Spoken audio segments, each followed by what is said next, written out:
Good evening, and thanks as always for joining us here on Speed Racing Network. Night number 3 here at Kansas Speedway. It's been a really fun last 2 nights here, and it's been a pretty wild week so far with people trying to get their way in. I'm Greg Olenek, joined by Curtis Swatsworth. Curtis, welcome. Are you excited for this cut line battle we got here tonight? What's going on, Greg? What's going on, everybody out there? Yeah, I'm definitely excited. Kansas, we've talked about it the last couple weeks, is one of my favorite tracks. I love the high line at this track. I love the feel of the track. It's one of my favorite tracks to watch on TV live. A track that I've never been to personally, but it is on my bucket list, but it's a hard one to get to since it's out in the middle of the U.S. But yeah, I'm excited to see who can make it in with that cut line being so close. Who maybe comes out and gets their first win, or do we see another guy come out here and get multi-wins? The driver I've picked a few times is now, we were just talking about him being all the way down at the bottom of the practice list, and he's looking pretty fast. Yeah, so we'll see how these qualifying standings work their way out. These boys are already out there on the track. So let's go ahead and take a quick look at the standings as they are in week number 13 here. Last opportunity for somebody to make a move. Jacob Manning up at the top. He took the lead from Seth Reed last week and has a 9-point gap. He might get those extra 25 points for winning that regular season championship. It's going to be a really fun battle following that all night long. But take a look down there at the bottom. Nathan De La Rosa with the 2-point gap between him and James Shanewolf. Bo Tiffany only with a 5-point cushion, and even Nathan Sylvia, Tyler Murray, they need a good run here tonight as well. But I mean, Joseph Causey not even locked in yet. Yeah, I don't see Joseph Causey falling out of that though. Even though the 36, I mean, yeah, he's close enough to the cut line where if he had a terrible race and others that were right there had really amazing races, he could, I guess, technically still fall out. But we've seen him be so fast. He's got 3 wins. He's won, 2 out of the last 3 wins, or 2 out of the last 3 races, or 3 out of the last 4 races. So he's won a lot of races. I don't see him having trouble tonight as fast as he normally is. So I don't see that happening. But at that cut line, yeah, I mean, Shane Wolf, he was inside. He was up at like number 12 last week or 2 weeks ago, and now he's sitting just outside in that 16th position.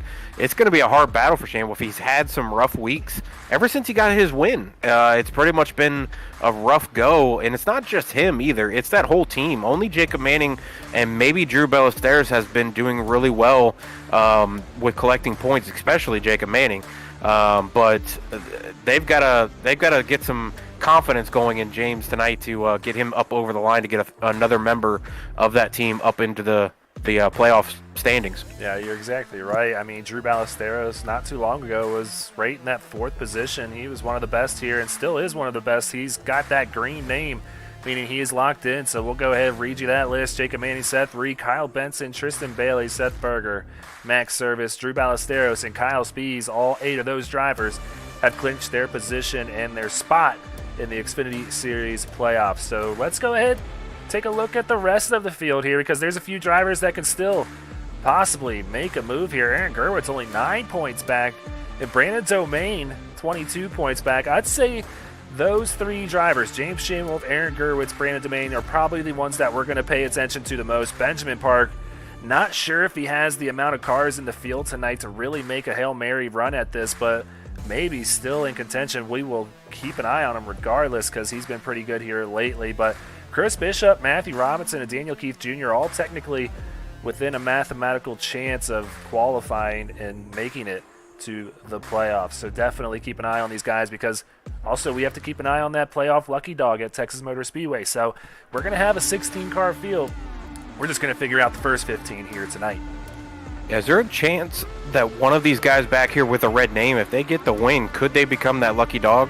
That's on. We determined that on week 14, so not this week. Okay. Never mind. Yeah. So yeah, if they win in Texas for sure, but unfortunately not tonight. So we'll see if none of those guys I think have wins. So no, but Jovi Ray, he's looking pretty fast here tonight. He's back there in 33rd. Keep an eye on that guy here tonight. So let's go ahead and take a look at these team championship standings as well.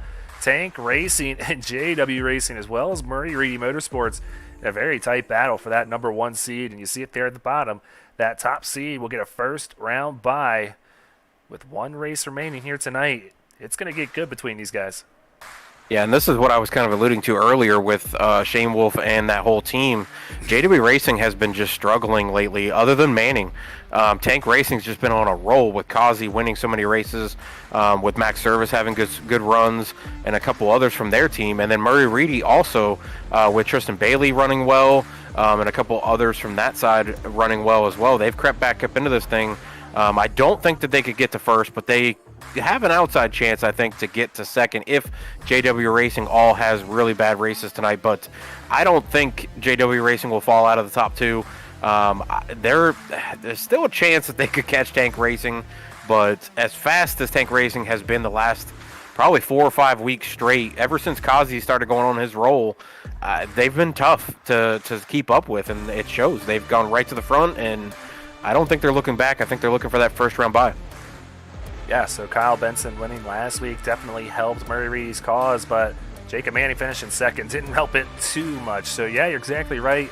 A lot of those drivers really running well on each side. A lot of wins to each one of those teams there in the top three. So definitely keep an eye. Seeding is going to be big here with JW Racing possibly taking on Bobby Anderson Racing. So a little battle there between 4th, 5th, and 6th too. Highline Racing, Jonathan Byer Racing, and Phoenix Virtual Racing. All three of those teams separated by 23 points. So it's going to go a long way when you are trying to not go against one of these better teams here.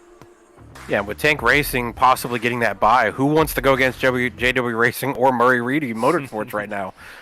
If you're one of those three back there, I always see it in sports with standings towards the end of the season. NBA, you might see a team might lose their last game of the season just so they don't have to play that top seed team or the second ranked team. They want to play that other team that's in the ranking. So I don't know who's going to come out of this one between 4th, 5th, and 6th.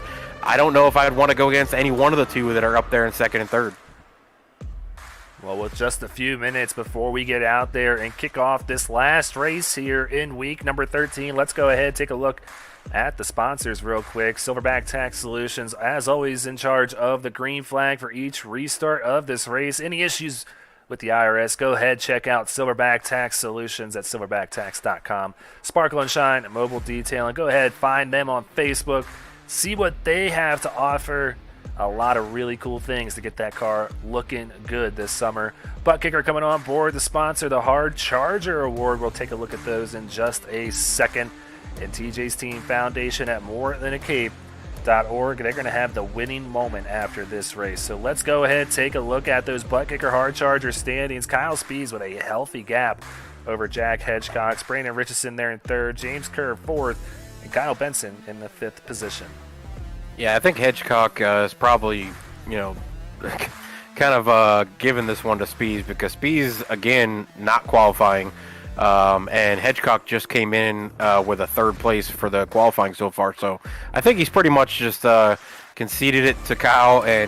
But Kyle still, he does this every week. And I said it last week. I was like, well, now that you pretty much got it, 11 or plus 11 over Hedgecock, and with Hedgecock going in now at 3rd, I would have thought Spees would have came out tonight and said, I already got the award. I'm going to go for a qualifying spot and try to get up towards the front instead of running around in the back. And sometimes it catches him. Last week we caught him moved up through the field and then got caught in an accident. So usually they say if you're out front, you don't get caught up in a wreck unless you're turned from the guy behind you. But that middle and the back half, it's dangerous if you want to be a person that gets this butt kicker award, but he's done it every week. So maybe he's just sticking to his guns and saying, hey, I've done it every week. I'm going to do it again. But I wish he would have come out and qualify and try to go for a win. Well, he can still get up there and contend for sure. So he's going to be starting in the back of the pack like you alluded to here tonight. So quickly, we're going to check out the power rankings here for Week 13. Seth Reed holding on to his position there in first. Jacob Manning still holding on to his 2nd position there. But Kyle Benson, I think this is a good move by Sean Griffith, moving him up to 3rd after his 3rd win of the season last week. Seth Berger and Joseph Causey going to round out the top 5. Yeah, I know Kazi's sitting there in 5th, and if I was Kazi, I know every week we talk to him, he's just so happy-go-lucky, doesn't really care, just goes out here and races his butt off and usually wins. But if I was sitting 5th with 3 wins over over a guy who has 0 wins, I might complain. And he dropped from 3rd, and he still had a really good race last week. So I don't know, but yeah, the rest of the field though, you could probably switch out any of them for any position in there. They're all pretty equal, but those top 4 or 5 guys are really fast here in this league. So qualifying all wrapped up. We're out here at Kansas Speedway in Kansas City, Kansas. And it's a beautiful day for our Thursday night action in the Xfinity Series. It's going to be a good one. So these guys are all getting gridded up out there. Let's go ahead and check out the qualifying order for tonight. Jacob Manning going to take the pole, and there you see him, James Shamewolf, that driver that's 2 points back of the cut line on Nathan De La Rosa. He's starting second tonight. Jack Hedgecox, Tristan Bailey in row 2. Michael Larch and Seth Reed in row 3. Yeah, then you got Joseph Covazzi in that 42 sitting 7th tonight. Seth Berger going to be on the outside of him in row 4. Kyle Benson going to be in the 9th spot with Brandon Domain on the 10th spot. Finally got his name correct without having to ask about it. Drew Bellicera sitting 11th. Bo Tiffany going to be sitting 12th in that 6th row. Logan Truitt 13th. Zach Duscher in the 14th. Matt Service in the 15th spot. And Christopher Bishop rounding out the 8th row. Yeah, and then you see Robert Beasall, and there he is, Nathan De La Rosa. That's the guy that is in 15th in those standings. That is 2 points ahead of James Shamewolf. So Shamewolf with a healthy gap between him and De La Rosa, and then you got Nathan Sylvia. And Aaron Gerwitz rounding out your top 20. So it looks like we're having some trucks starting to head out on the track as the pace car. I said trucks. It's Xfinity here tonight. We're seeing the cars pull out on the track. Jacob Manning leading the way with his teammate just to his outside. So I know you're not going to jinx any of these JW Racing cars. I know you too well now, Curtis. But who you taking tonight? Yeah, I'm not allowed to. So I haven't picked him the last 5-6 weeks, and Manning's been winning. So I have just kind of stayed away from him. I don't know who to pick. I've been sticking to my guns with picking Joseph Kazi, and he's been winning. So I feel like I should continue the trend of picking him and see if he can get his 4th win tonight and maybe move up a little bit further in the points and the power standings for next week before we go into the playoffs. But I'm kind of tossing back and forth between the guy who's been really fast all season with Seth Reed and the guy who's been on a roll the last couple of weeks with Joseph Kazi and Jacob Manning. I'm kind of floating between the 3. I'm going to go with Kazi because I haven't messed him up. I picked him, and he continues to win. I don't want to pick anybody else and mess them up, so I'll go with Kazi. All right, well, I'm going to take Seth Reed here tonight. I think he gets it's not hard to choose. Yeah, he's still there at the top of the power rankings, rightly so, and I think he's going to have a really good run to set up a good stretch heading towards the playoffs here. So that Silverback Tax Solutions green flag comes out here, and we kick things off here tonight at Kansas Speedway. Jacob Manning leading them down into turn number 1. Yeah, Jacob Manning going to be on the inside. Oh, and they make contact. That's not good for Shamewolf. He's going to have some damage on that left rear. He gets into it with the 43 of Hedgecox. That's going to allow Seth Reed in the 81 coming flying up on the outside with a ton of momentum. Also Tristan Bailey and the 20 of Brandon Domain coming up on the outside as well. Yeah, so this is definitely going to make that 20 feel really nervous. He needs a Hail Mary run like you saw Saucier have on Tuesday. Seeing these guys battle early like they are, it's going to make any of these guys on the cut line kind of a little uneasy for a little while. So Jacob Manning settling off to almost a 1-second lead in that first lap. That just goes to show the battling back here and how much it's slowing these guys up. And that orange number 50 is just pulling away. Yeah, Manning should definitely thank the row 2 and row 1 there with Shamewolf and the 43 of Hedgecox. Those two getting together right as they went into turn 1. Both of them saving it, though. Neither car, really got too sideways. They were really able to catch it, and Shamewolf continuing on, still in second, but he's definitely going to have some damage on that left rear. We'll see if it, affects him later on here. Hedgecock's going to have that damage to the right front of his car, but he's still battling on the inside with Seth Reed on the outside, who's still carrying the momentum. Yeah, so great battle right here. See if we got anything else going on back here on the track. So Seth Reed now falling back a little bit on Jack Hedgecox. You got Michael Larch and Joseph Causey here side by side coming to the stripe. They're just watching this whole thing take place right in front of them and just kind of staying away from one another, both running very different lines. But yeah, seems like this is this trend that I saw last year in the Xfinity Series race that I ran here at Kansas. The high line is dominant in these Xfinity cars. It just really rolls really well up here against the wall, and That's not the most comfortable driving style for a lot of guys, but it's what you got to do, and you got to make it 110 clean times around this thing. Yeah, with the view you're looking at from the windshield or from the roof here, as they go into the corner, there's a little bit of a bubble on that wall, and if you break that bubble, it will pull you into the wall. There's a little bit of a seam, if you can see it. It's where the lighter of the pavement is, that seam connecting that top line. If you go over that seam, it will pull you into the wall, and it's hard to get off the wall with these cars. I mean, it's very, very difficult to get them to come off the wall and not spin also. But that middle line is where I usually start out my race. I don't go up to the top yet. I try to work my way through the middle because everybody else is floating up to the top.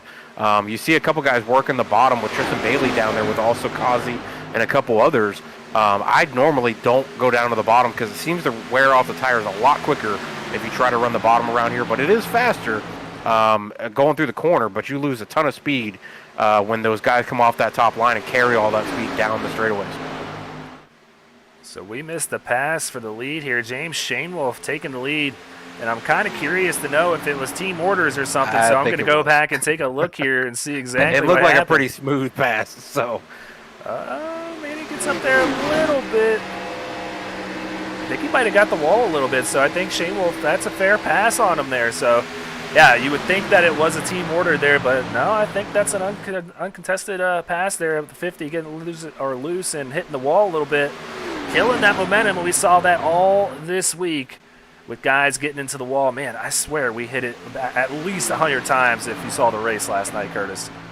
Yeah, it's tricky. Like I said, that bubble on that high line, everybody wants to get up as close as you can to carry all the momentum you can down the straightaways. And there's like I said, there is an air bubble right there. And if you go over that seam and you burst that bubble, it will suck you right into that wall. And it happens to so many people. I mean, I've driven this track so many times that I should be able to drive it perfectly, but I've hit the wall countless times going into that corner, especially with the draft. Sometimes it just shocks you how much speed you have going into the corner, and you miss your spot to be able to start turning in the corner, and it just shoves you up into the wall. Yeah, there's a bump right here in turn one that he just went over. And if you are in the gas a little too early before you get to that bump, it can really upset the balance on these cars, which is why we're probably going to see a lot of these guys get into that wall in 1 and 2. It's going to send that car up and hit that bump, and it's going to shoot them right into the wall. So maybe what we saw earlier with Shanewolf getting by Jacob Manning is exactly that. He just got into the gas a little bit early. Man, I love this track, and these cars here are a perfect combination here tonight and putting on some great racing so far. I would almost think it's super speedway racing with how close these leaders are.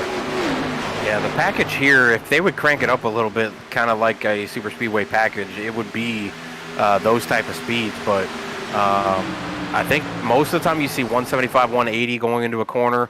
But these guys, I mean, the carrying the momentum, that's where Shanewolf really was able to make that pass on Manning. I think Manning, I don't know if he actually touched the wall, but he definitely got out of the gas, so he didn't touch that wall.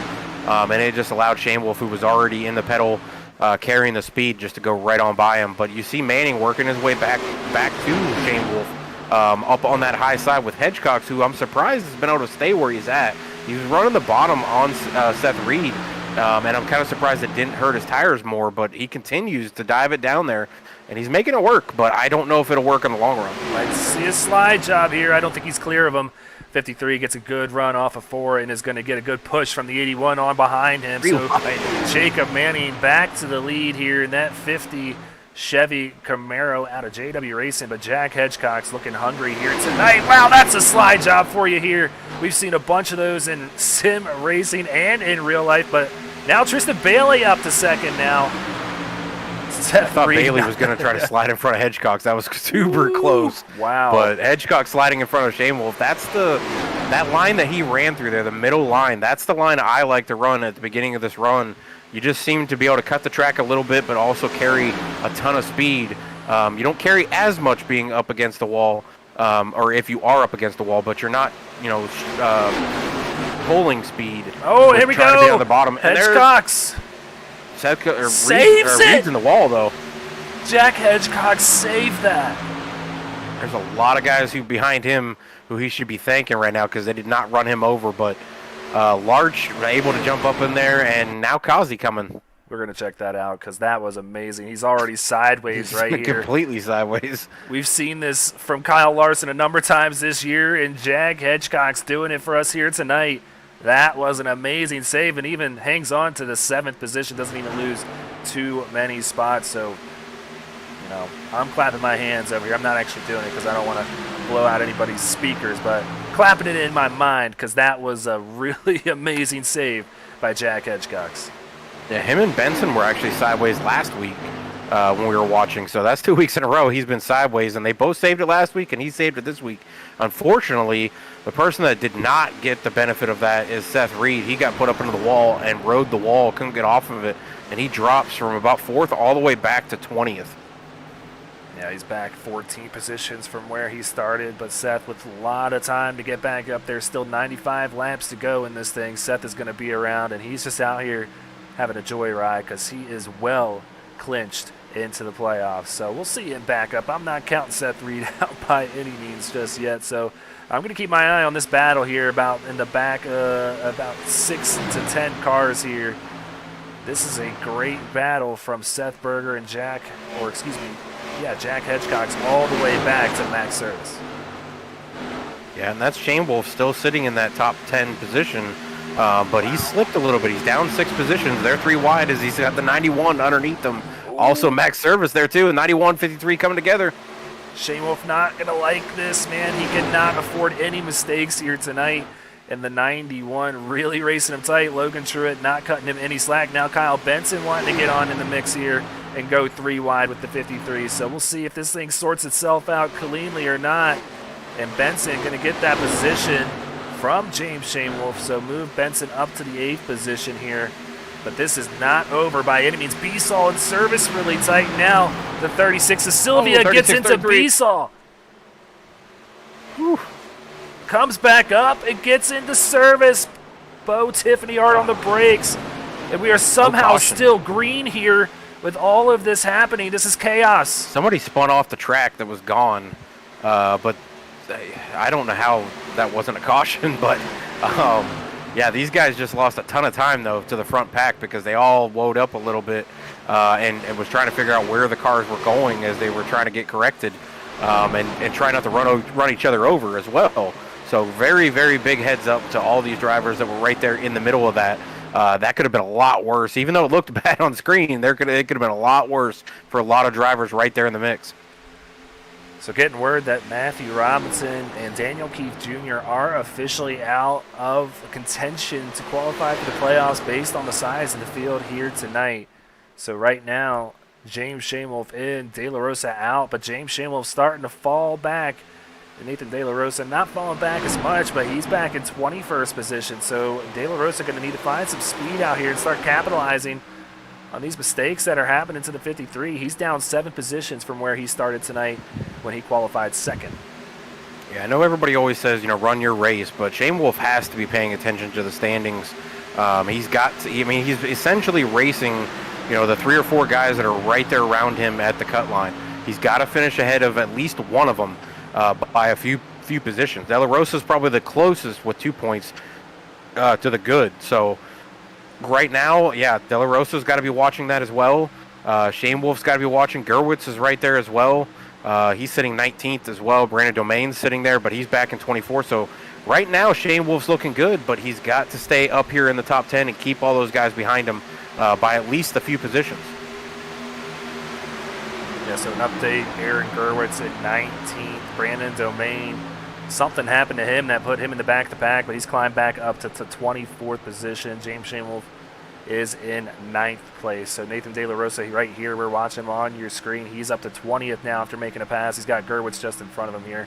And then even Bo Tiffany back there. Yeah, Bo Tiffany not capitalizing on the night yet either. He's back at 26th. So no big movers right now. Shane Wolf would be in, though. Yeah, James Shane Wolf definitely in right now. He's got that bonus point for leading a lap, too. So that's going to be big when it comes down to it at the end. So, yeah, he's feeling pretty good about his odds right now. But falling back as far as he did, he's starting to probably get a little worried. But I have to imagine just the rideouts in his ear telling him where these guys are. The closest competitor to him really going to be Aaron Gerwitz there in 18th.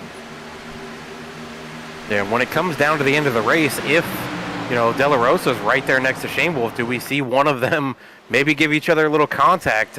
We've seen it happen in real life. We've seen Kevin Harvick, go after Kyle Busch that year and spun him and tried to get that extra position point.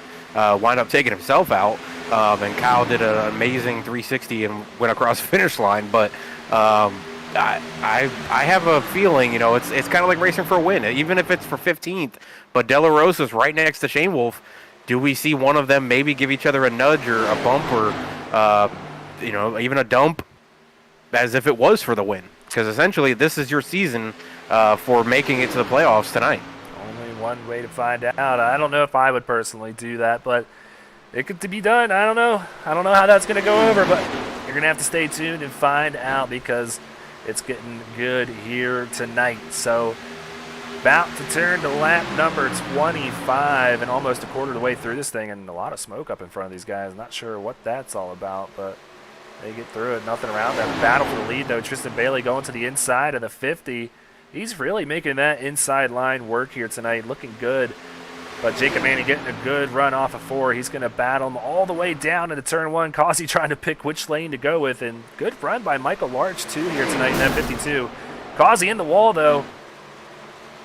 Yeah, Larch is going to take that position from Causey. Not too much damage to Causey. He got off the wall pretty quick, but Seth Berger's now closing in on his back bumper. I'm also surprised about the bottom line. I see a lot of guys running this bottom line, and that's very shocking to me because normally at Kansas you see everybody migrate to the top line, especially this late in a run. They're 26 laps into the run, and there's only a handful of guys running that top line at the front. A lot of the guys are running the bottom. Battle right here for 14th place. Nathan Sylvia and Craig Lautenschlager side by side down into turn number 1, and want to give this 99 a quick shout out because he has come back here late in the season. I think he missed a few weeks here early on, but man, has had a string of top 10s here since he came back, and so far up 7 positions from where he started in 22nd place here tonight. Looking to pick up one more with the 36 to his outside. Yeah, Service is trying to make the comeback. He got involved in that incident earlier, almost gets involved in another one right there, but he's able to collect it and get on the bottom lane. But he's got some points to make up if he wants to climb back up through here too. But Bo Tiffany now on the move. He's making up some position. He's still down 10 from where he started. So he should be right where Shane Wolf is in the 12th position. So De La Rosa now up to 20th. Gerwitz now up to 16th. So this is getting a little closer for who's going to be on that bottom line.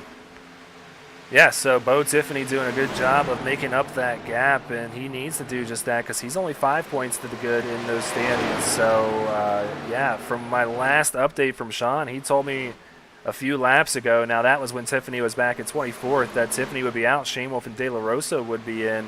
So not sure if that's the case now because James Shane Wolf has dropped back even further to the 12th position, and Bo Tiffany's starting to pick up a few.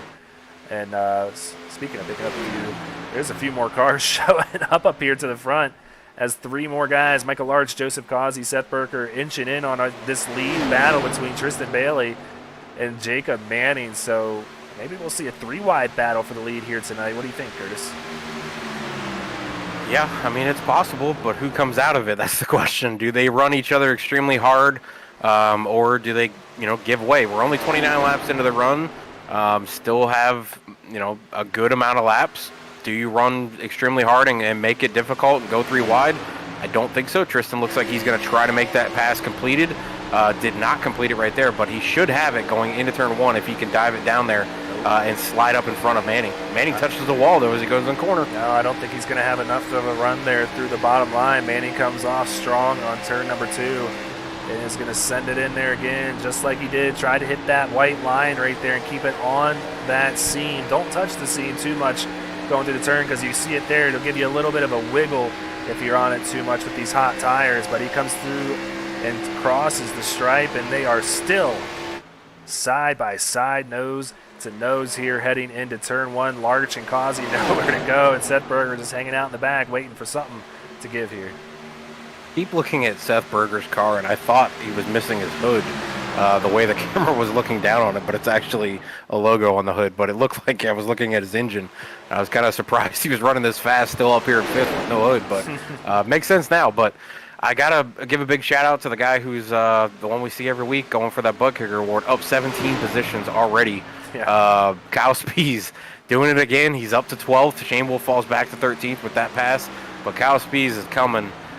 He's definitely clinching that butt kicker award if he hadn't already. But he's definitely flying. Surprisingly, he's not the hard charger of the race so far. This man right here, Jovi Ray, is actually plus 18 on the night. Kyle Speed's plus 17. So both of these guys really moving through the field quickly here. And in the race that I was able to luckily win last year in the Xfinity Series here at Kansas, Jovi Ray was on my tail the whole time. He has a lot of speed at Kansas Speedway, so no surprise to see him moving up to the front here. Yeah, these two seem to do it every week that we see Jovi and Kyle both doing this. They seem to always be, pretty close to each other with the hard charger, but Jovi's not in a lot of races, so he's not in the standings for the hard charger award. But if he was here every week, I think he'd be really contending with Kyle because they seem to be really close to each other every single week with how many positions they make up. But look at the front. I mean, you've got 5 guys right there, and one of them is a lap down, Brandon Domain in the 20, but you've got 5 cars battling it out here. I thought Manny was about to get into the wall there, but he got all of the track that he could and not giving up anything. He clears the 88 here. Now his teammate Michael Larch side by side with the 88 of Tristan Bailey and running that same exact line. Looks like Manny going to try and go put some air on the nose of that 88 and try to mess up the handling a little bit on that car, but not doing so. Crossing the stripe to complete lap 35. And we might start seeing some pit stops pick up here. I think this is going to be another 2-stop race like we saw in the previous races this week. So this would kind of cut it in thirds if you pit right now. So we may start seeing pit road pick up. Yeah, I was just thinking the same thing. We could have green flag pit stops coming at any moment. I would guess for sure within the next 5 to 10 laps. I don't think they can go more than that, but who's going to come first? That's the question, because every week we look at the timings. Best lap is a 31.4 by Hedgecock's back in 6th, but their lap times right now are 33.3s, 33.5s, so you're looking at pretty close to 2 seconds fall off from fresh tires to new tires. So who comes first and gets that extra time on track with those fresh tires before the rest of the field starts coming down? We've seen the makeup time that it expands for guys who come early. Who's going to short pit? I'm a big believer in short pitting, but at the same time, you don't want to hang yourself out too far, way out on new tires, and then your tires are old by the time everybody else pits. Yeah, it's a fine line to walk, and you really got to practice these things during the course of the week if you have time to, and that practice can go a very long way. And I'd have to imagine if there's any team that knows which is the best strategy, it's probably going to be JW Racing with the amount of practice that they run. Wow, look at the damage on this 81. That is big time. That's that whole scraping down the side he did in that turn 3. Yeah, that is going to cause some big time damage to the 81. Oh, but we got leaders coming in. Jacob Manny coming down this time, bringing his teammate Michael Larch, Drew Ballesteros, all of JW Racing coming in this time by. And Bailey, Berger, and Kazi, and Benson, Hedgecock's, Ray, and Kyle Spees all stay out. I don't know which strategy is the best. I feel like if you're a group of the first group to come down, you are setting yourself up in a better position than pitting after that group does. I just feel like the fresher tires, I've said it before, 2 seconds per lap is how much you can make up on a guy that's on old tires. So this group here is, a pretty fast group. It's a lot of the guys that were at the front, or at least qualified up front. You put them on fresh tires and you leave the rest of the field out here to run on old tires. It can definitely make up time, and if you're staying out, you can lose a ton of time. I mean, 2 seconds per lap. If you stay out an extra five laps, that's 10 seconds per lap that you're losing. Yeah, so Joseph Kazi, total. De La Rosa coming down pit road this time by. They're going to get 4 tires and fresh fuel in that car. Tristan Bailey still staying out there. Seth Berger staying out there. Jack Hedgecock's. Oh, he's spinning coming down pit road. That is going to cost the 43 a lot of time. He's got to be careful not to come up in front of anybody else. Looks like he's clear. But wow, that is significant time lost by the driver of that 43. Yeah, and almost, I'm sure everybody else that just hit pit road that's now a lap down was probably holding their breath to make sure that the caution did not come out. He spun right in front of another driver, but the other driver was able to clear him as he spun to the inside wall. It didn't look like he made contact with the inside wall, but it was very, very close to bringing out a caution there, I would think, at the front end of the pit lane here. But, I mean, you got Kazi, you got De La Rosa, you got Manning. All the guys who are out front are all a lap down right now because Bailey's just now going down pit road. Yeah, so Spees and Max Service coming down. The only two drivers that have yet to pit are Seth Berger and Ben Park, Tank Racing teammates, and looking like seeing some flames coming out of the headers of that 77. He's going to bring it down pit road this time. Nice. Yeah, I feel like that was just to get the point for leading a lap for Berger, just to help him in the point standings a little bit. But that's a lot of laps. They're 4 laps behind Manning, who just now crossed the line. So that's it would equal out to about 8 seconds if Manning and them were running, the same times that they were running at the beginning of the run. I don't know if this helps them, or maybe the guys coming out now in fresh tires will be able to run a little longer and make up a little bit of time. But I would probably say Manning and Kazi are looking really good right now for best strategy. This is going to be a really fun battle, man. You got the young rookie that has come on hot this season. Jacob Manning really making a strong push and maybe late in the championship here in Season 3. And then you got Joseph Causey that has just been racking up wins left and right. 7 wins so far in the Cup and Xfinity Series.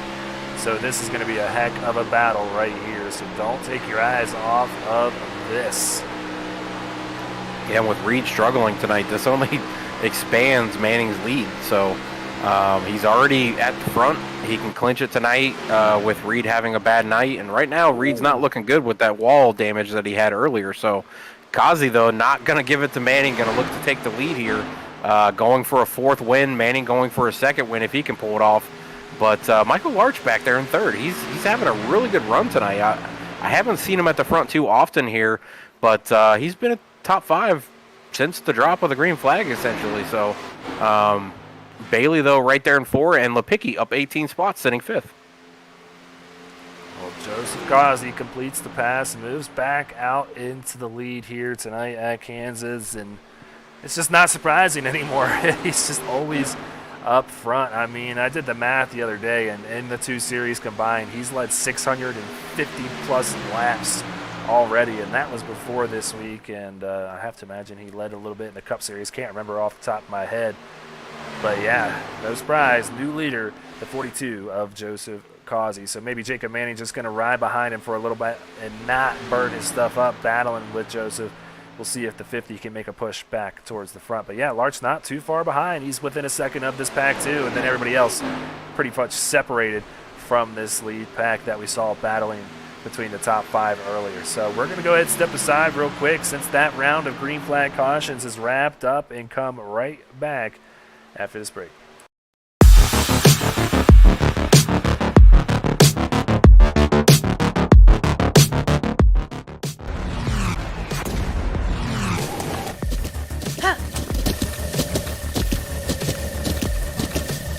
With the Butt Kicker Gamer 2, what you see and what you hear is what you feel.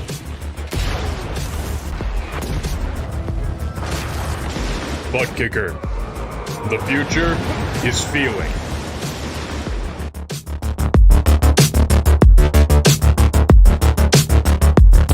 Silverback Tax Solutions specializes in dealing with IRS tax problems. If you are receiving threatening letters from the IRS, or if the IRS has placed liens or levies on your property, Silverback Tax Solutions can help you find relief. We have worked with hundreds of people to resolve their tax problems. If you're behind on filing your taxes, it's never too late to get on the right track. Silverback Tax Solutions can help with that also. Don't let another night go by where you lose sleep worrying about the IRS or your taxes. Head over to www.silverbacktx.com or call 662-996-4357 and contact an enrolled agent today. We can help you gain peace of mind and deal with those problems for you. Want to be a part of an established league on iRacing? A league that's competitive, fun, and above all fair? Look no further than Speed Racing Network. Originally known as Mid-South Madness, SRN has evolved into a league that can bring the best out in any given driver. Drivers work their way up through the ranks to hopefully one day call themselves a champion of Speed Racing Network. If you're interested in joining, don't hesitate to reach out to league admins to claim your spot today, and maybe you'll end up in the history books. If you're interested in becoming a sponsor in Speed Racing Network, feel free to head over to www.speedracingnetwork.com and reach out to an admin today. And as always, remember to go faster. All right, you guys did not miss one bit of the action. Got a bit of an update for you guys after that round of pit stops. Right now, technically, Bo Tiffany and Nathan De La Rosa would both be in the playoffs. So things are switching and changing constantly here. And right now, James Shanewolf, he would be out of the playoffs. James is back in the 20th position after starting second here tonight. And just the right side damage is definitely affecting the handling of that 53. He's going to need a caution or something to maybe get that damage fixed, but just really not having the night that he needed here. And another tidbit about this driver, he's already up to 12 incident points too, and we have that 17-point limit, so he is flirting with danger even more and staring down the possibility of being disqualified because we're just about to the halfway point. So he's still got a lot of laps to turn in this 53. He's got to play it cool here so far. Yeah, I mean, even though we're coming up on halfway, this race is by no means over, but he's going to have to really get some luck with having a caution not being involved in it so he does not get DQ'd, and then hoping that the other guys he's battling right around, hopefully they have some mistakes and he can make some more positions because Gerwitz is in front of him, De La Rosa's in front of him, Bo Tiffany's in front of him. Then those are all guys that he needs to finish in front of, so he's going to have it's not very many laps left, essentially, but he's going to have a long rest of the race if he continues to struggle with that damage. Kyle Speed's back up in the 12th position now after making that pass on Bo Tiffany, up 17 spots from where he began the night at the back of the field. So he's got 4 fresh tires and starting to pick up right where he left off before the round of pit stops. But want to go ahead and check in on the driver, the 43, who we saw have that spin entering the pits. He was up battling with the leaders and now back in 11th and very, very far back. I mean, he's 13 seconds actually back of our leader. Yeah, it's not a good night for Hedgecox right now, but he's got to thank his lucky stars for not having more damage than if he has any right now. But with being sideways in one corner and then spinning on pit road, he's probably thanking his lucky stars. But yeah, he's got some making up to do if he wants to get back up here into the top 5 and start battling with these guys where he was at earlier. So I'm curious to know, Curtis, do you still feel the same way about Tristan's strategy? Because he is coming up here in a hurry. He's to the inside of Michael Larch now trying to make a move to 3rd, but he's within a second of our leaders too. He's going to be taking this lead here, I feel like, within the next couple of laps. I mean, he pit 15 laps ago, so he pit right at the 40-lap mark. The other guys pit 18 laps ago, so they were right around 37. If you break it down, it took him 15 laps to get up to this point. He's catching the rest of the leaders, but I want to know what lap he actually passes the leaders if he's able to do so. That should give us a bigger ballpark of when the next pit stops happen. How many laps after that pit stop could it take him to get back up to the lead if he does stay out as long as he did? I mean, I'm not big on that strategy of staying out 3-4 laps past what the leaders did. Yes, he's got the fresher tires and he's running faster laps, but how much time does it take for him to get back through the top 4 to get up to the leaders? Ooh, wow, really tight with the 50 off He's at turn running the 4. side fender on that one. Yeah, and you see Joseph Causey clip the dirt there. He is coming in a hurry. He picked up another 2/10 on Causey right there while making the move to the inside of the 50. He is just really impressing me with the way that 88 is hooking that bottom line. I've never seen this really done as well as he's pulling it off here at Kansas Speedway.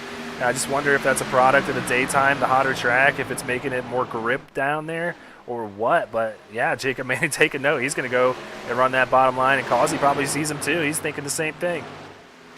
Yeah, I mean, with the temperatures right around triple digits, I mean, it could be affecting it, but Tristan's just, he's got a ton of skill. I've seen him run Kansas multiple times, and he's one of the drivers that I expected to be kind of running the middle more, but not this much at the bottom, and he's just been really wrapping that bottom, really riding the line. Hasn't really used the high line a whole lot. We've seen him move up there and try to make up time as far as sitting behind somebody, but he just continuously is diving it down there. He's diving it further than anybody else, and he's able to wrap that bottom, like you said, and then make up time. He's carrying the speed somehow while doing it, and I don't know if that's the fresh tires compared to the guys who are a little bit older. Causey and Manning did battle maybe a lap or two before Causey got by him, so I don't think that is really what hurt Causey or Manning, but I really just want to put it towards the skill of Bailey. Yeah, Bailey was one of our final 5 drivers last season. He's going to have another crack at it this year since he's already in. He's in 4th in those standings and having a great run here tonight. So he's going to get another crack at that $500 and didn't have the race he wanted in Atlanta this season. We'll see how he does when we get to Homestead. So Causey, now that he's been able to clear that lap car of James Kerr, is starting to put a little bit of time between him and Tristan Bailey, and is looking pretty good here, turning lap number 60. It's going to be a hard pass for Tristan Bailey. Just even if you're one of the best drivers in the Xfinity Series or not, it's going to be hard to beat this man this season. Yeah, I mean, looking at the lap times, once Causey cleared that lap down car, he ran about a tenth and a half faster than Bailey did, and he ran about 3.5 tenths faster than Manning did. So that lap down car might have been slowing up a little bit, putting air on that front end. But I don't know. Causey's just been so good. We've seen these two battle it out before. Really, the whole top 3 have been battling it out the last several races, with Causey winning a couple, Bailey winning one of them. Granted, he did move Causey to get that win, but Manning also winning. So these 3 have won, I think, the last 5 or 6 races between these 3.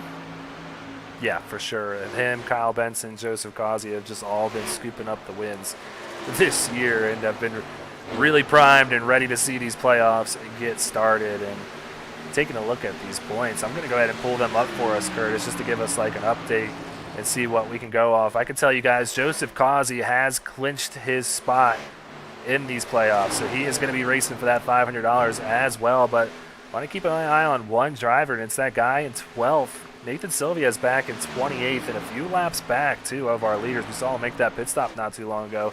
So James Shanewolf really needs to see that and figure out a way to capitalize, because if he can make it up, I mean, realistically, he's got a 15-point gap between him and Sylvia right now since he led that lap. So it's go time. I mean, 45, 55 laps left in this thing. It's time to go and get this thing done and in the playoffs. So Shane Wolf, our playoff lucky dog last season, going to need to make something happen here late in this thing. Yeah, I'm trying to do the math there. Wouldn't it be 13 with the bonus point for leading lap? It's an extra bonus point, yeah. So he's already 16 points back of Sylvia. Giving him that extra point, he's 15 points back now. So right now, Shane Wolf in 22nd, Sylvia in 28th. He's only making up 6 points position-wise. He's covered 7. He's got to get up inside the top 15. Yeah, he's already covered 7. Sylvia's still got a 7-point cushion, I believe, or an 8-point cushion. I don't know. This is why I let Sean Griffith handle it, and he's kind of got his hands tied here. He's Math doing the is so admin. hard. Yeah, he's doing the admin duties here tonight, so Sean is a little tied up. So I'm trying to pull it off a little myself at the same time. So Seth Reed, we're not used to seeing this. He is going a lap down. Not surprised with the amount of damage on that 81. He got a big hit in that right side wall. So Causey hanging on to the lead so far. Not many battles on the track right now. Here's one back here for, what is this, 18th position. Zach Deutscher and Chris Bishop here. Chris trying to get by and move up a spot. Both of these guys falling back a little bit from where they started, but this is really the only battle on the track so far besides what we're seeing up front. And Joseph Causey and Tristan Bailey getting a little bit closer here. Yeah, I mean, the funny part is if you look at the lap times, they're not all, far off from each other. If you look at Causey's last lap, it was 33, 34. If you go all the way down to 24th, James Kerr ran a 33.5, so he only ran a tenth and a half lower than Kazi. Did you just see how close they got? I don't know how there wasn't any net code right there, because that was as close as you could get without it happening. Yeah, these two are definitely going to battle hard. Kazi's not going to give up that position. He wants that 4th win. Bailey's going to want that, 2nd win or 3rd win.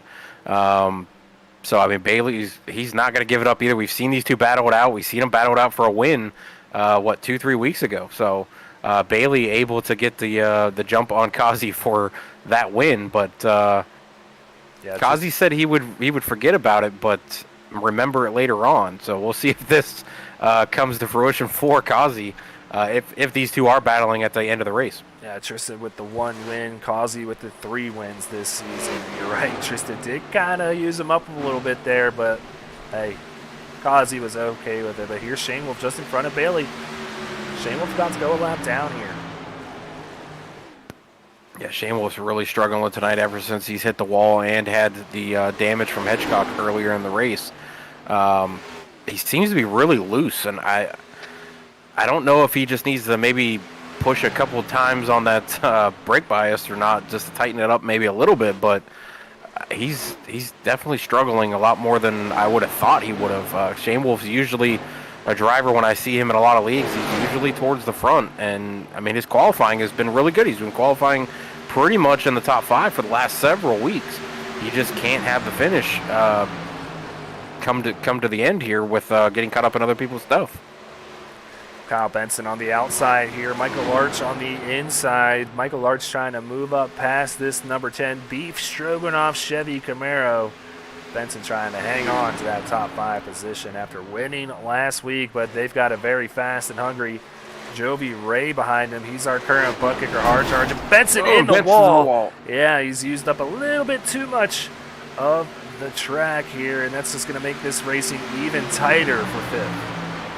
And as much as he touched the wall there, it didn't really help Larch or Jovi Ray that much. I think both of them kind of let off when they saw Benson get up in the wall, so it kind of evened out, and Benson's able to, get right side by side again and almost complete the pass on Larch, and does.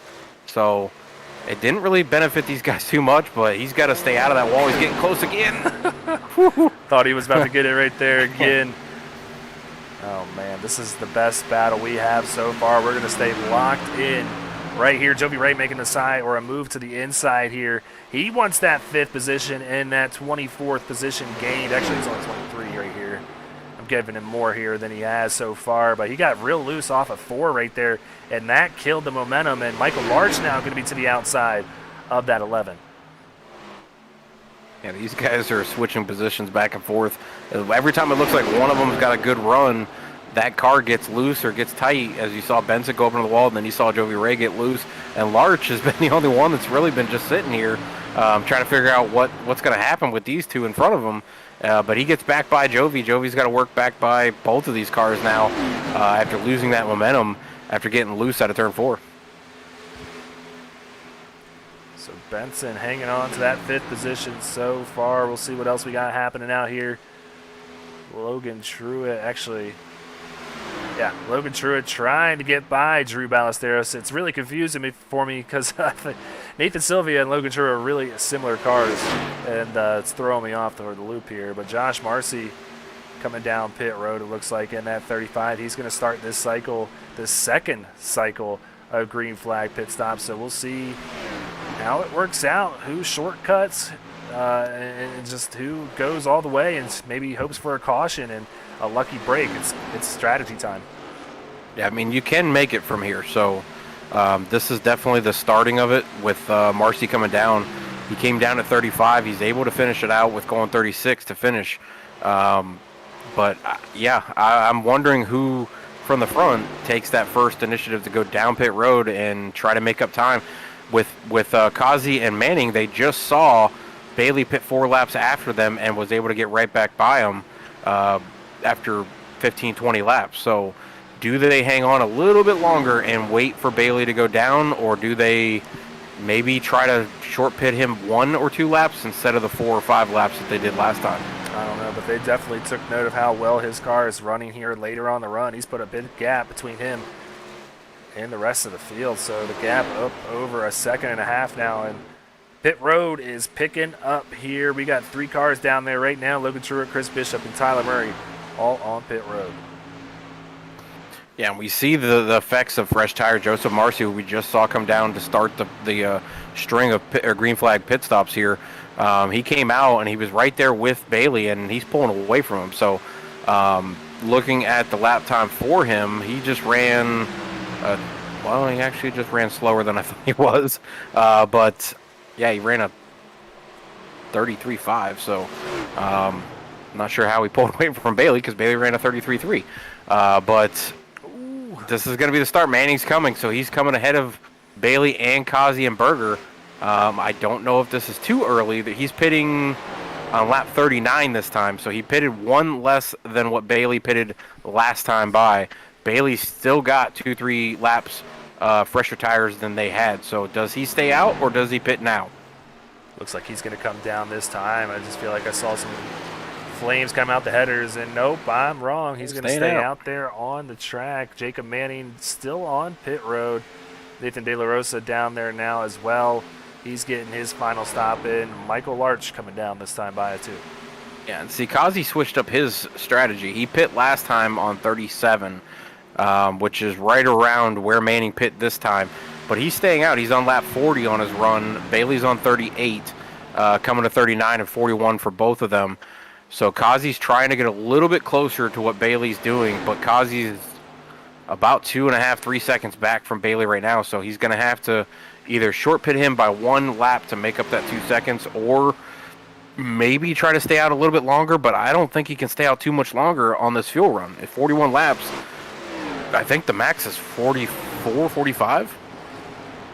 Yeah, I'm not too sure. Wow, Joey Ray in the wall now. Whoa. That was a big hit for the 11 after he had moved up to the 5th position.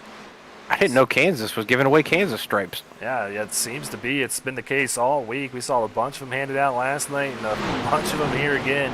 And that's just turns 1 and 2. Like I said earlier, it's just, it can step out on you real easily. Wow, Kazi locked him up. That could be something right there. I don't think he made it.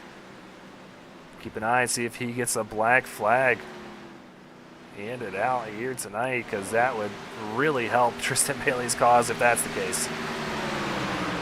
Yeah, I was trying to watch Kazi come through there and look at the mile per hour. I don't think he got underneath it. He was on the brakes sliding through the line.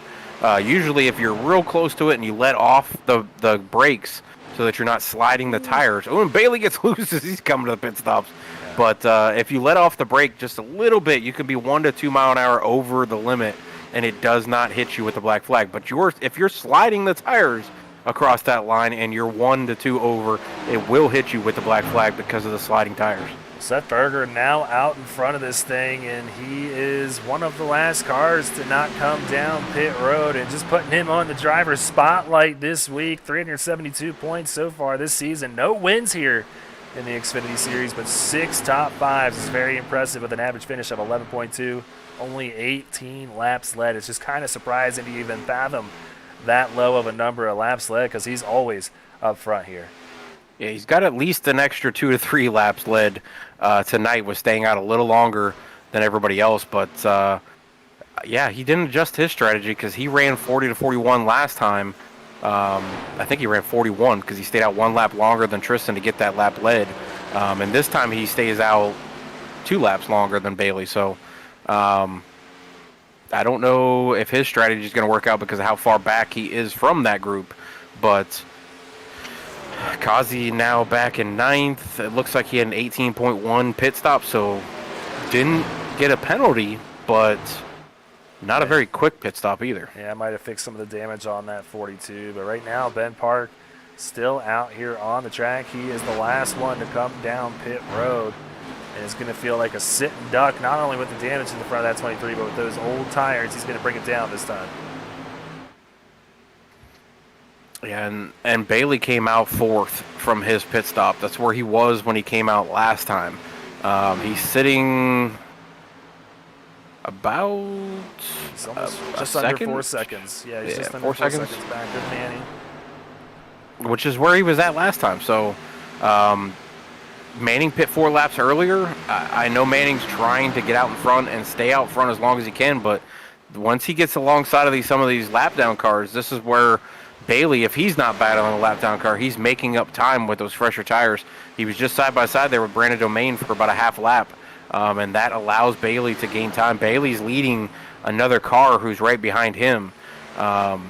So I don't know if he takes 15, 20 laps to get to him this time, but he's about the same time frame he was. Kazi really the biggest loser on this one with having a 3-second longer stop, 4-second than some of them, but 3-second stop longer than Seth Berger, 5-second stop, or almost 5-second stop longer than Michael Larch, 4-second longer than Bailey and Manning. So biggest loser on this green flag pit stops is definitely Kazi. But he did not get his black flag, so I guess he lucked out on that one too. Big time shocked about that, but yeah, Bailey just chopping that lead down about 0.2 of a second each lap, and with about, what is this, math time, 25 laps left to go in this thing. That math works out, and Bailey is going to be right to the bumper of Jacob Manning here in a hurry. So Manning going to have to work his best here to defend if this thing does remain to stay green, which is looking like it might just do that here. 85 laps, green flag conditions here so far. Yeah, Manning, I mean, he's doing what he's got to do. He's running the bottom line. He's trying to carry as much speed as he can through that bottom line, which is where Bailey is making up his time. But Manning does not have any lap down cars right next to him right now. Bailey's gonna have to deal with the lap down car that he just passed, the 20 of Brandon Domain. So Bailey, though, he's just wrapping that bottom, and I don't know how he's doing it, but he's really making it work, and he's gaining. It took him 15, 20 laps last time to make the pass for the lead. He's going to have 25 laps to the end of the race by the time he pitted this time, so it's going to be close. I think Manning's really going to try to pinch him down there on that bottom. And he goes right by Brandon Domain like he's tied to a stump. Yeah. Well, Murray Reedy Motorsports having a good night so far. Yeah, Tristan Bailey here in second. Kyle Benson back there in the 6th position. And then Chris Bishop there in 16th. So, and then an update on JW. You got Jacob Manning here in 1st. Michael Larch in 4th. And then go down a little bit more. You got Drew Ballesteros right there in 9th. They're having a really good night. And Seth Berger there out of Tank Racing. Joseph Kazi, they're 4th and 5th.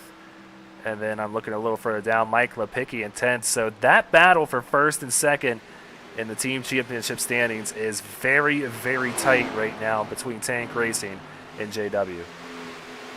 Yeah, they were back 29 points, though, so I don't know if JW can make up the positions, but it's definitely going to get a lot tighter. But I think Tank Racing's probably in the best position with having 2 guys in the top 5.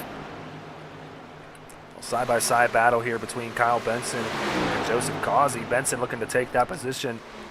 He does. Move Benson up to 5th. Causey now back to 6th. Then they're going to have Joby Ray just behind him in 7th place. Kyle Spees and Drew Ballesteros, Michael Pickey all rounding out that top 10. Trying to see what other battles we got happening out here. Seth Reed and Jack Hedgecock looks like they're side-by-side. We got a caution out. Yeah, there it is. This is definitely going to turn it upside down. Daniel. A lot of the guys are on 10-plus laps for their last pit stop, so do you come down? You can make it. Absolutely you come down. No doubt. But, hey, something's going to have to take here. We saw Saucier take a 2-tire strategy and take it to victory lane on Tuesday night, so will we see the same thing tonight? I don't know, but we have to check out Sparkle and Shine Mobile Detailing Rec Replay here first.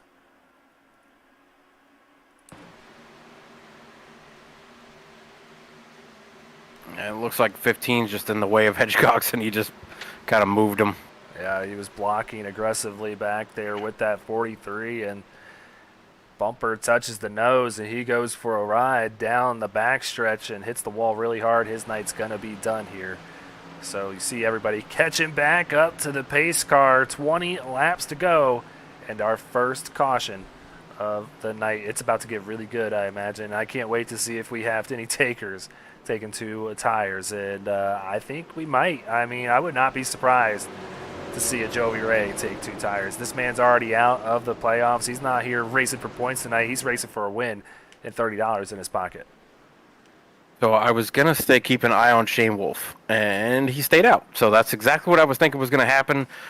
Shane Wolf only pitted 14, 15 laps ago. If he can move up to the top 5 on this restart, and then, even if he slips back to 10th or 12th, that's where he needs to be to get into the playoffs to beat Nathan Sylvie, who's still back there in 27th. Even he's going to gain a lap back, but he's still going to be 2 laps down. That's exactly what I was thinking that Shane Wolf should try.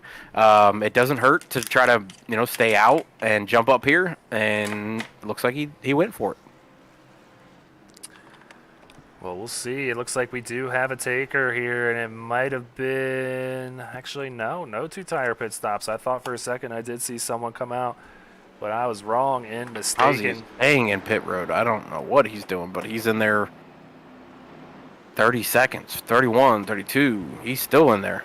Oh, man. Well, bad news on my end. It seems like my mouse cursor is locked up, and I can't get it to unlock. Curtis, help. Oh, man. I had a double tap mine or bang it. Sometimes it goes to sleep. Wake up, mouse. I need to change. There we go. Hey, that worked. Good call there, Curtis. Told you. Mine goes to sleep all the time. Mine's wireless, so I got to bang it a couple times. Well, I've never had it kind of go to sleep like that, but hey, we got it back. And I was going to say before I was trying to fix that James Shane Wolf had to stay out because he's actually a lap down. So not sure what we're seeing here. Jacob Manning going to the back here. He came out in first and is going and letting everybody on by. Yeah, I don't know on that one. Did he speed on pit road? I have no idea. He must have or something. That's the only thing I could think of, is that he sped on pit road either entering or exiting to be able to go to the back. I wish of all the events that SDK, this software gave us, I wish it gave us black flags as well. So we could. I wish it gave us that, and if somebody still has a fast repair. Even though this group doesn't use fast repairs, I wish it was able to track who's used their fast repair and who hasn't. That would be one function I'd love to see SDK put in here.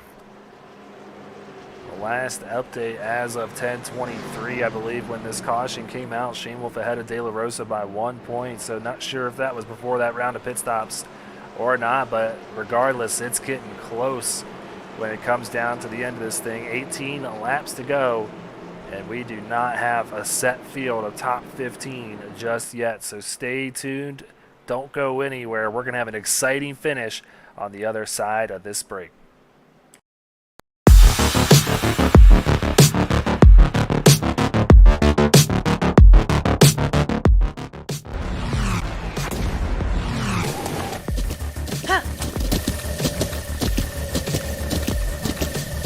With the Butt Kicker Gamer 2, what you see and what you hear is what you feel.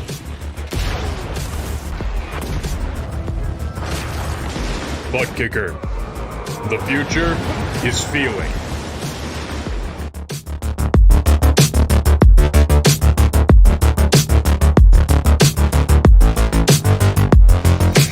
All right, we are back here in Kansas. Please, if you haven't already, hit that like button, hit that subscribe button, hit that little bell so you know anytime we go live. And also, there's a little legend for you up there. Green meaning you're clinched, yellow meaning you're in the top 15, orange meaning you're outside looking in, and the red you're meaning you're eliminated here. So that's why I can't wait to see what Joey Ray pulls off here in a little bit. He's got nothing to lose. He wants to get that first win in his Season 3 of SRN action. Pace car pulls off, and the field going to be in the hands of Tristan Bailey after Jacob Manning getting what I assume is a black flag on pit road. We are back underway with 16 laps to go here at Kansas. And you got Bailey and Benson. Benson's been steadily moving through the field. He's been very fast. Berger's been hanging out right there between 3rd and 5th.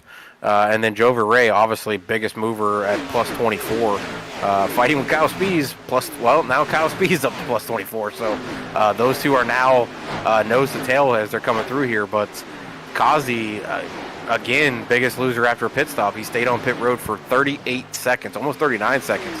Starts back in 11th, but he's been super fast. We'll see if he moves through the field, but Bailey going to try to get away from these guys, but Benson's not going to allow him to do that. Side-by-side battle here, 3 wide for a little bit there. Spees moving up. He's up to 4th now. Gets by Jovi Ray.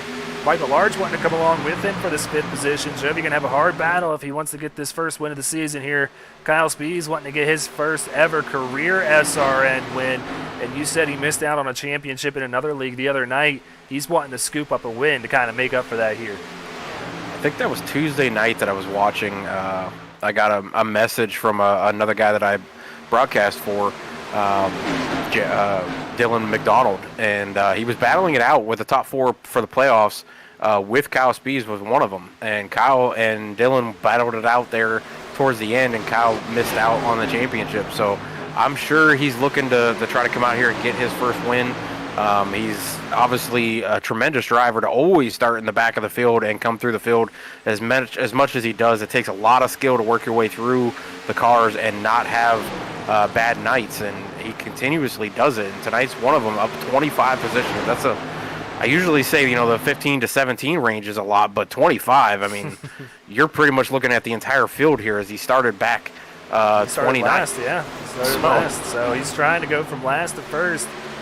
And I knew if there was anybody that could do it. I'd love to see him get his first win. Yeah, he can definitely get it done tonight. So he is all going to clinch that Butt Kicker Hard Charger award with that game or two on the line if he comes away with 25 or more positions gained here tonight. But this is a great battle back here for 8th position between Ballesteros, Lepicki, and Bo Tiffany. Great nights by Lepicki and Bo Tiffany. We're used to seeing Drew Ballesteros up here in the 7th position, but Bo Tiffany needed a good run here and is doing just that, running in the 9th position.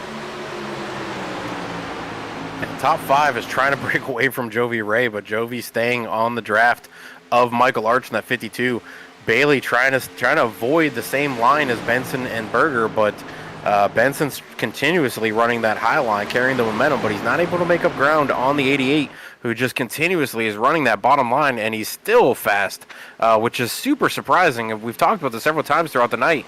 I'm very, very surprised he's able to carry the speed he's carrying on that bottom line and contend and really be the leader for so many laps this race with running that bottom line compared to the guys who are at the top. Kansas is traditionally, that Larson, Reddick line of really rim riding, of being right there on the edge of the wall. Usually those dirt racing styles is the guys you really pay attention to for here. But Bailey, he's just, I've never seen it done like this. He's making it happen, and one man else who's making it happen, Kyle Spees, was making a run to the inside of Seth Berger, but didn't complete that pass. And 10 laps to go now, crossing the stripe. Ooh, that was close. For 9 laps, and yeah. So Larch now going to make a move to the inside of that 25. Spees really has his hands full with these guys that have been running up here all night long. They're not welcoming the newcomer very warmly so far. Whoa, almost made contact off of 2 there. But keep it clean here, heading down the backstretch into turn number 3. Go back a little further. That battle for 7th is still just as hot as the one up front. These guys all over one another. Mike Lepicki now up to that 7th position, though. And now Bo Tiffany want to pick up 8th over the 54. Yeah, and going back to look at the points battle here, Shane Wolf still sitting 22nd. Sylvia now up to 26th. So I think Sylvia and Shane Wolf, they finish right where they're at. Sylvia's in and Shane Wolf is out. But I'm kind of surprised that Shane Wolf's struggling as much as he is tonight. I've been, a big supporter of his throughout the last couple of years with being in multiple leagues that he's in, and I'm just surprised. I'm not used to seeing Shane Wolf struggle. Yeah, he ran really great last season and was actually our playoff lucky dog last year. He was the highest non-playoff finishing driver, claimed that 16th position. So he ran in the playoffs last season, had to earn it an unconventional way, but still got in after joining the season late. But yeah, just hasn't been able to put the strong 13 weeks together and is possibly staring down the reality of not pointing his way in here through 13 weeks. So he's going to have to rely on that playoff lucky dog again if nothing changes here. Yeah, and Berger must have been listening to us at the beginning of the show here, because I was saying about Kazi probably looking at the power rankings and saying, why am I behind a guy who has 0 wins and I have 3 wins? And Berger coming out here fighting for second as he goes underneath Benson. He's going to be looking to try to get his win, his first win of the season. And I don't know. Bailey's just looking really strong. You got Benson, who's got a win underneath his belt as well. You got Spees, who doesn't have a win. You got Jovi Ray, who doesn't have a win. Larch, who doesn't have a win. So there's a lot of guys in the top 10 right now with no wins, all the way back to about Joseph Kazi in 9th before you get guys with more than 1 win. So this battle not over by any means. Benson really wanting a 1-2 tonight from Murray. Reedy Motorsports, that would really help their cause towards the points in the team championship standings. The next highest up going to be Tyler Murray up in 14th. So keeping an eye on these team championship standings. And then Seth Berger there in the 2nd position, followed by his teammate there, Mike Lipicki in 7th, and Causey in 9th. And then you got, where is it, JW Racing, and losing Jacob Manning from up front is really going to hurt them. Michael Larch in 5th, and then you go all the way back to 11th, Drew Ballesteros there, and Jacob Manning in 13th. So Tank Racing feeling really good about their chances of locking up that 1 seed and that first round bye. Yeah, Manning getting hit with that penalty, that's definitely going to be a crusher for him, especially as fast as he's been tonight. 3 to go. Bailey's looking pretty smooth out here.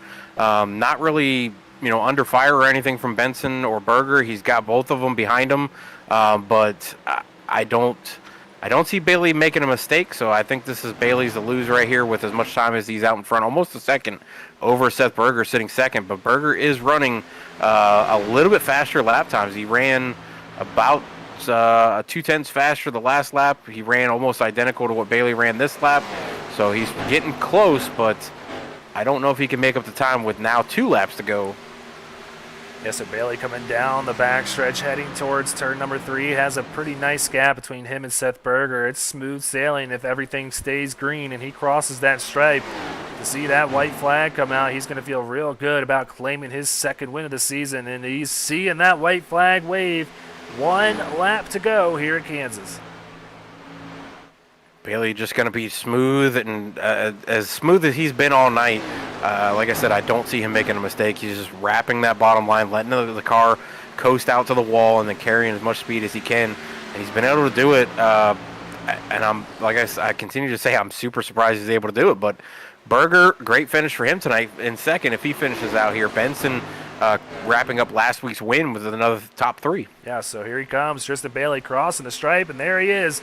He's a winner tonight in Kansas, feeling good heading towards these playoffs, claiming his 2nd win of the season. So the strategy is staying out a little bit longer, pays off big time here this evening. So good win, great job, and a great drive by this 88 here tonight. Yeah, and I definitely want to say great job by Seth Berger coming home 2nd. Great drive by Michael Larch as well in 4th. And then the man who continuously drives up here to the front, Kyle Spees, finishes out tonight in 5th, up 24 positions. I have to wonder if he didn't start dead last and didn't have to make all these passes, would he be getting the wins? That's why I was kind of questioning him not qualifying tonight. I thought, with him already pretty much wrapping up that butt kicker award, if he would have qualified, if he could have qualified, obviously he had the speed. So if he could have qualified in the top 10, wouldn't have had to make all these passes and maybe pull off some strategy. Could he have been a little closer to Bailey and get that first win? Well, I can tell you for a fact he won't be doing that when the playoffs start. He's all but got that thing locked up as far as the Hard Charger award goes. So I think you will see him qualifying and contending for these things, because that 25 looking good, but nobody looking better than this guy right here, Tristan Bailey, doing some donuts for us here on the front stretch and feeling really good after winning here tonight in what I would almost say was almost dominating fashion. I mean, the 50 was really contesting for the lead. Those 3 cars between the 50, the 42, and the 88 put on a great show tonight, but 88 prevails, and he's going to park this thing in victory lane once he, I'm guessing, blows this engine up. Yeah, and unless something miraculous happened in the points, I'm pretty sure Manning finishing 11th and Reed finishing 24th definitely locks Oh, yeah. Manning with that plus 25 and getting him his regular season championship with this. Oh, for sure. And not much else is going to change. I think the top 15 that we saw coming in tonight is going to be the top 15 that we will see qualify for that championship playoff standings. So we'll get a for sure answer maybe later on tonight, but I can almost guarantee you that top 15 is going to be in because James Shamewolf, being 2 points back at De La Rosa, finished 23rd. If anything, there could be a tie on the cut I'm wondering, line. yeah. Yeah, because 23rd, James Shamewolf, Nathan De La Rosa in 24th, and Shamewolf getting that bonus point. Shane Wolf Yeah. does have the win though, so I am seeing that I'm is wondering possibly what the the case. what the tiebreaker is. I'm wondering if it's wins, because if it is, Shane Wolf has it. Nope, there is no tiebreaker. Oh. They both would They qualify. both would go. Oh wow. Yeah, so that is something that I do want to confirm with Sean Who Griffin. would be the lucky dog then? Well, then we would have 17 drivers. Yeah, so Yeah. adding the field. Yep. So yeah, definitely worthy if he did make that happen here tonight. I'm trying to get a confirmation. As much as we thought Shane Wolf was not going to be able to do it, I thought he had to have more positions, but I think I was looking at it from a different perspective with going up to, I think we were looking at like 13th with Bo Tiffany, but yeah, only 2 points back from the cut line. De La Rosa finishing 1 spot back from him leading the lap. Yeah, I'd say it's a tie. Yeah, I'm trying to get a for sure confirmation. Sean Griffith dealing with a few post-race things right now, crunching those numbers for us behind the scenes as well. But while he's doing that, we will give you the race results for tonight's race number 13 of 20 here at Kansas. Tristan Bailey, you saw him doing those donuts. He's your winner here tonight. Seth Berger coming home in second, and Kyle Benson rounding out those podium positions. Great runs by Michael Larch here and Kyle Spees tonight as well. That's your top 5. And Jovi Ray with that top 6. Mike Lepicki coming in 7th. Bo Tiffany in 8th. He needed a good race to stay up there in the or above the cut line and finishes 8th. That's a good run for him. Kazi making his way back to 9th with the damage that he had to fix on pit road several times. Marcy coming back to 10th. Manning making it back up to 11th after his black flag for either, we're assuming, speeding on pit road there in that last caution pit stop that they did, with Drew Ballesteros also finishing 12th. Yeah, so Zach Deutscher, Tyler Murray, Jack Hedgecox rounding out your top 15. And then Chris Bishop, Craig Lautenslager, Ben Park, Max Service, and Aaron Gerwitz going to round out the top 20. So still just frantically typing to Sean here.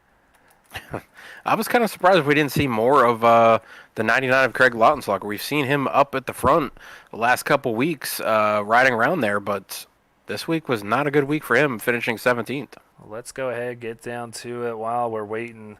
And I'm trying to figure out what the deal is while he's dealing with everything back there. So let's go ahead and track down Kyle Benson, bring him on up to this broadcast booth. Kyle Benson, welcome to the booth, bud. You're getting familiar up here lately after a win last week, a third-place run here tonight. How you feeling about this momentum heading into the playoffs here? I'm feeling pretty good. I needed a good finish to round off the regular season. I think this solidifies everything that I needed to have and get some more momentum going into the playoffs now. One of that regular season championship, but I missed it out by a few points. So other than that, man, just a good finish, good run for the team, and just kind of happy where I was. Probably the happiest third place I've ever gotten. Yeah, you guys definitely ran well as a team tonight. The momentum, like Greg spoke about, I mean, next week we go into the first race of the playoffs. You're kind of on a roll. You're getting hot here at the end of the season. How much does that play into the mindset going into the playoffs? A lot. I think I have a good chance of making that final round, and hopefully I can get there and have a shot at championships. I think I have a good shot at it this year.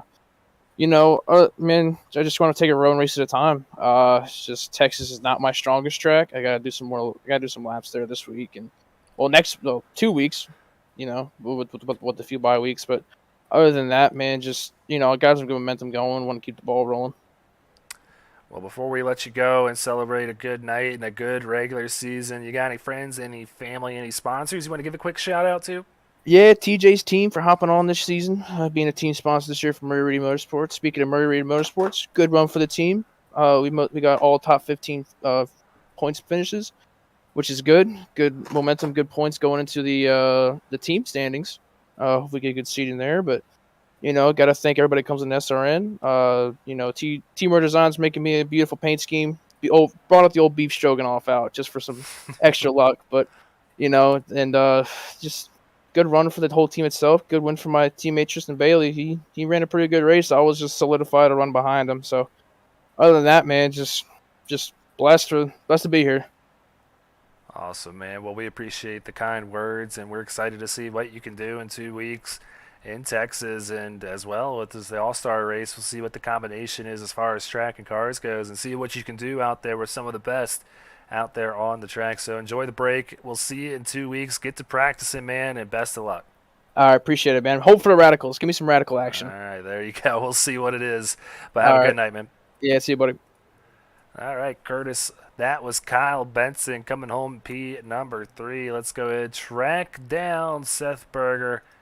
Bring him up to the booth. I feel like I've talked to him all season long. He's always finishing up here on the podium. Seth, it's Greg Olenek and Curtis Wadsworth up here in the SRN broadcast booth. Congrats on the runner-up here tonight. Great run in that 77. Still don't get your first win of the season here in the Xfinity Series, but P2's got to feel good heading towards the playoffs. Yeah, it feels good, man. It's getting frustrating. I haven't gotten a win yet, but I know it's coming. I keep finishing on podiums. It's got to happen at some point, right? Absolutely, man. With the way you've been running the Cup Series as well here, it's definitely coming down the road here. With the way you guys run in the Tank Racing team, you got to feel good about your team championship standings and luck as well, and your odds in that playoff bracket too. I mean, Tank and JW tie-in last season. What do you think about your odds in that the standings too? It's definitely great to be picking up where we left off, being up front in the points, team standing wise, and we plan on winning it. It'll be a tough fight, but the goal is to win it. Well, Seth, coming in tonight, I was kind of, I don't want to say dogging you a little bit, but I was looking at the power rankings, and I was trying to figure out how, somebody with 0 wins was out in front of somebody with 3 wins, but the top 10s, top 5s that you're pulling off, I mean, it's consistent. Again tonight, another one. It's very consistent is what I'm saying. So I think you had a shot tonight, Bailey just being just a little bit smoother. But what did you need to be able to get to Bailey? Track position. I needed to start the race off higher up front. I don't know what the heck was going on at the start of the race. There was so much hitting each other, and I lost spots. Turn 1 was not good for you guys. Yeah, no, that was horrible, and that restart, I had a bad restart that pretty much gave the win up there. I knew I was going to burn up too much tire trying to pass, I believe, Jovi there at the end. I wouldn't have anything for Tristan. I was trying to rip the top, but I couldn't get there. Tristan's so consistent too, and he's been able to get it done. I'm gonna start getting it done, man. I'm glad I like being the underdog. I like being underrated. Well, don't beat yourself up too much, man. You've had a great run so far this regular season. You're just saving your wins for when it matters most in the playoffs. So we'll see how you do in these next couple of weeks. But before we let you go, you got any friends, any sponsors, and any family you want to give a quick shout out to? Shout out to Berg Arts. Got a photo shoot coming up soon with some new merch. Also got a shout out to Devin Zimmerman for spotting me tonight, getting me through a couple of those messes there. Also got to thank Ferguson Farms, Bus Security, Kieran Dental, Hunter Don Anesthesia, Park Brothers Racing, Parkway Lanes, Teespring, Healthcare Bill Incorporated, and all my TIG teammates for keeping my confidence up there. And shout out Burger Nation. All right, man. Well, they're always out there supporting you. So go ahead, get ready for Texas. Have fun celebrating another great run here tonight and a great regular season. And we'll see you out at Texas Motor Speedway and at the All-Star race as well. You'll be participating. So best of luck. Enjoy the week off, and we'll see you in a few weeks. All right, thank you. All right, so that was our runner-up here tonight, Seth Berger. Almost coming away with his first win of the season, but comes up just shy of doing that. So tracking down our winner here, Tristan Bailey. There he is, celebrating with his teammates. We'll bring him on up into the broadcast booth. Tristan, Greg Olenek and Curtis Wadsworth here. Congrats again on your second win of the season. Great run here tonight. What did it take to get it done? Did you practice this high line all week? Did you just have to avoid making mistakes out there tonight? What did you have to do to get that 88 out in victory lane? Well, I practiced the top line in practice. That's about it. I didn't think the bottom lane was even, supposed to be ran at Kansas per se, because I've never ran the bottom lane in Kansas in my life. But I kind of just started. I seen Causey running it really early as soon as we started the race, because I was trying to use the high lane. That's where everybody goes at Kansas. That's what you think. You hear Kansas, you think top lane. Well, I seen him running the bottom. Like, you know what? I'm gonna finish this run on the bottom, and I ended up taking lead. I think at the end of that run, on the first run, I believe, or not. I can't remember. And then I was like, okay, well, let me run the bottom this whole second run, and see what happens. And then I was like, okay. Well, it surprised me, honestly. I've never ran the bottom for Xfinity at Kansas. Yeah, Tristan, we mentioned that a couple times throughout this thing that, I've never seen the bottom work at Kansas. It's not something you see anywhere in real life. iRacing, I've never seen the bottom be run, but you definitely perfected it tonight, and you might have opened a few guys' eyes to maybe the bottom does work at Kansas, because it definitely worked for you tonight. But going into the playoffs here, besides maybe Kazi, Manning, and a couple others, maybe you're one of the hottest drivers as well, with getting 2 wins in the last several weeks here, being really, really consistent the last 5 or 6 weeks. Struggled a little bit early on in the season, but this week, or these last few weeks, you've just been on a tear with 2 wins. So going into, I've asked the last 2 guys up here, going into the playoffs, what does this do for you for confidence? Either the way you practice, the way you strategize for a race. What does it do for you going into that playoff run? Well, see, Curtis, sorry.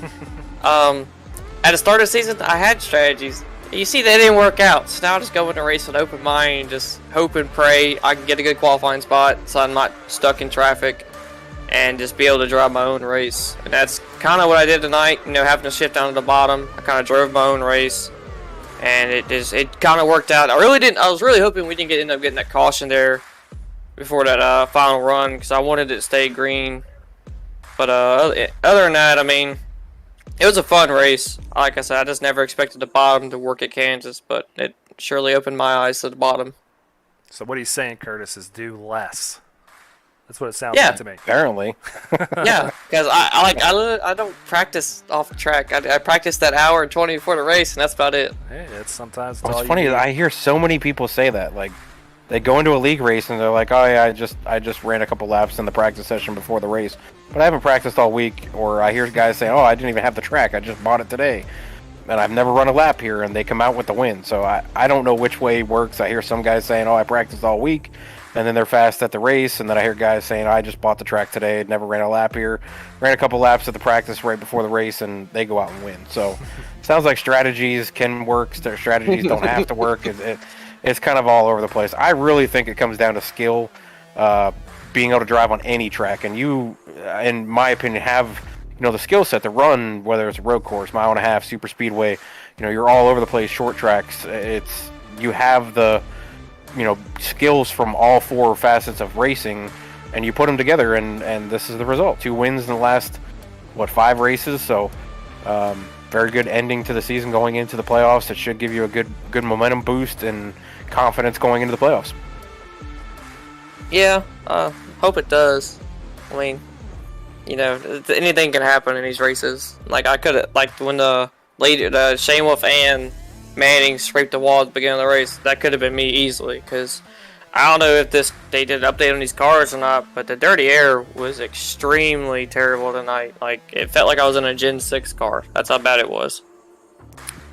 Well, you made it look good out there regardless, and you're parking it in victory lane tonight, so congrats once again on your win here. Before we let you go, you got any friends, any family, any sponsors you want to give a quick shout out to? Of course, my teammates, from Rudy Motorsports. Y'all know who they are. They don't need a shout out. And then, of course, TJ's team, Travis Anderson's foundation for helping kids with pediatric cancer and stuff like that, and you guys for broadcasting, man.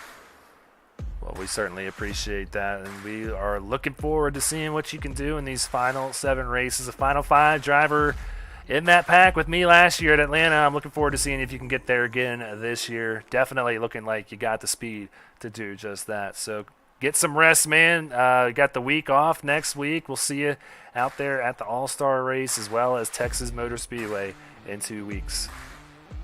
All right, thank you, Greg, and hopefully my championship race will go better than last year's. All right, buddy. Take care. We'll see you in a few weeks. All right, man. Take care. All right, Curtis. Well, that's that. That is all she wrote as far as the cut line battle drama this week in Week 13, and I don't think I could have asked for anything more. And I did not mean to hot punch that, but I certainly did. And there it is. That's the look at our results here. This is the final 15. Wow. And nothing changed, and it came down to a point. And me and Sean were going back and forth, and what it came down to was Nathan De La Rosa had a clean race. That's a bonus point for him. Oh, yeah, we and forgot about Shane that. Wolf had a bunch of incident points, and that cost him his shot here. But still has that playoff lucky dog to go for next week. So definitely not writing him off by any means just yet.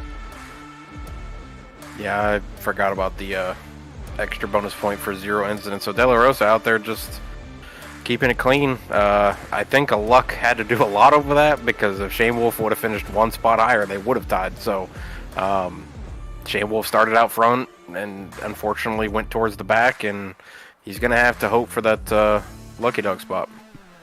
So there you see it. Jacob Manning also taking the regular season championship as well. 8 points over Kyle Benson, and Tristan Bailey tying for second too. So you're right, man. He just had a very hard charge up through the standings here in the last couple of weeks. Seth Berger going to come home in 4th. Seth Reed in 5th. Max Service, Kyle Spees, Drew Ballesteros, Joseph Causey, and Michael Larch. That's your top 10, and they're going to receive some bonus points for those top 10 positions. So we will get that playoff grid all sorted out here in the next couple of days, and that is a look at your final 15 drivers that are going to be battling for that championship. So that's going to do it for us tonight. We have the next week off, and I'm looking forward to it, Curtis.